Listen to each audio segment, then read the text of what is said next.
त्यांची सुद्धा काही पाळमुळं ठाण्यातच आहेत. इतिहासामध्ये एक तोतयाचं बंड झालं होतं. पानिपतामध्ये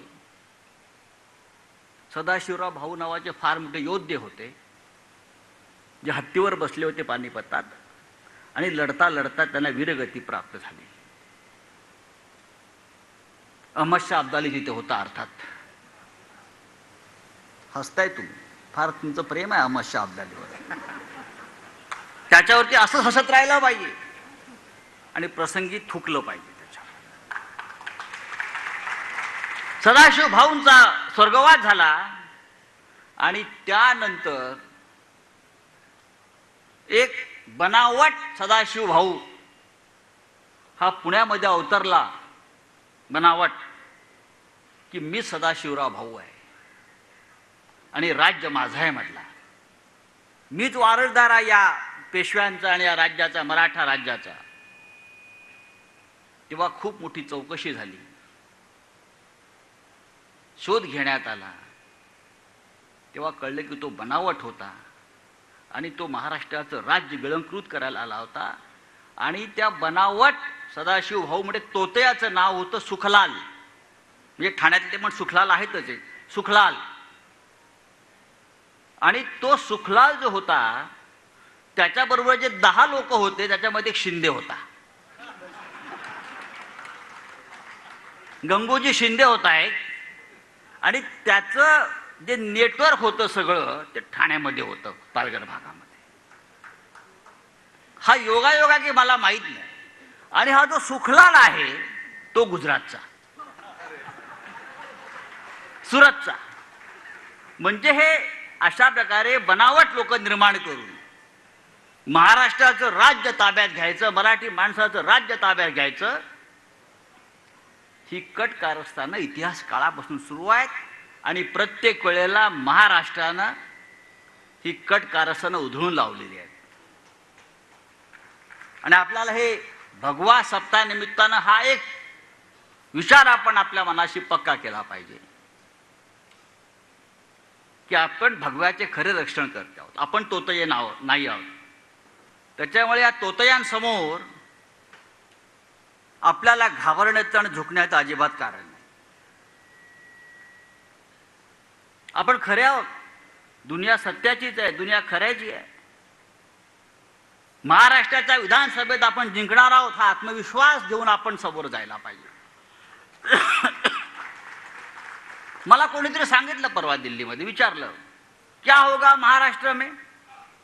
मी म्हटलं लोग तो चाहते हैं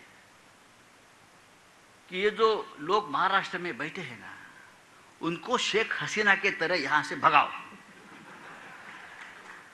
जशी शेख हसीनाला पळवून लावली लोकांनी दौड दौड के, तसं ह्यांना आमची जनता महाराष्ट्राची शेख हसीनाप्रमाणे पळवून लावणार आहे. ते पुढे जनता मागे, ते पुढे जनता मागे. कोणी त्याचे कपडे फाडताय, कोणी काय फाडताय, कोणी काय फाडताय, कोणी कुठे हात घालताय. पण म्हटलं आम्ही त्यांचे इतके क्रूर नाही आहोत. आम्ही त्यांचा निवडणुकीत पराभव करू. आम्ही लोकशाही मार्गाने पराभव करू.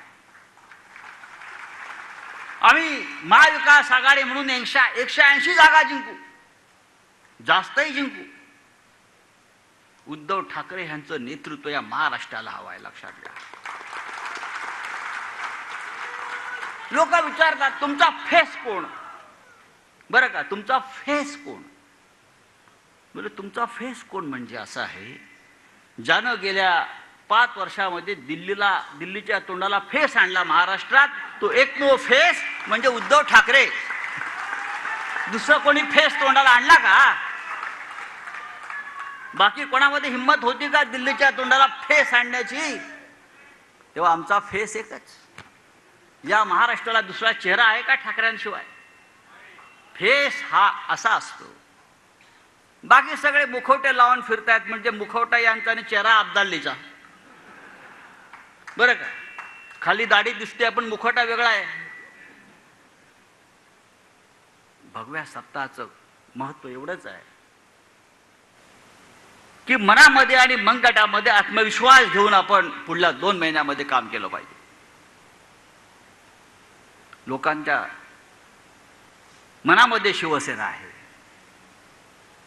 हिंदुहृदय सम्राट बाळासाहेब ठाकरेंचं ऋण विसरण्यात का महाराष्ट्र अद्याप नमकहराम झालेला नाही. कोणी काही म्हणू द्या. मोदी आणि शहांच्या 100 पिढ्या आल्या तर या महाराष्ट्रावर शिवसेना आणि बाळासाहेब ठाकरे, हिंदुहृदय सम्राट बाळासाहेब ठाकरे यांचं ऋण त्यांना असं पुसता येणार नाही. लोकांच्या मनातले बाळासाहेब त्यांना असे संपवता येणार नाही. तुम्ही किती मिंधे निर्माण करा, असे मिंधे येतील आणि जातील.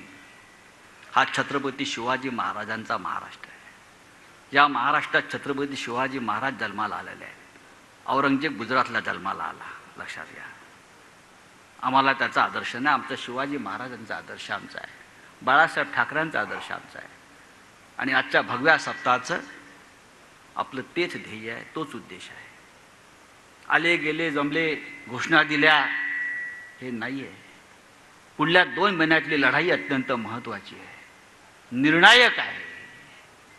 ही लढाई आपण जिंकली का पुढलं 25 वर्ष या महाराष्ट्रावर आपलं राज्य राहील आणि आपला चेहरा राहील, हे मी आपल्याला सांगतो आणि तूर्त आपली रजा घेतो. जय हिंद, जय महाराष्ट्र.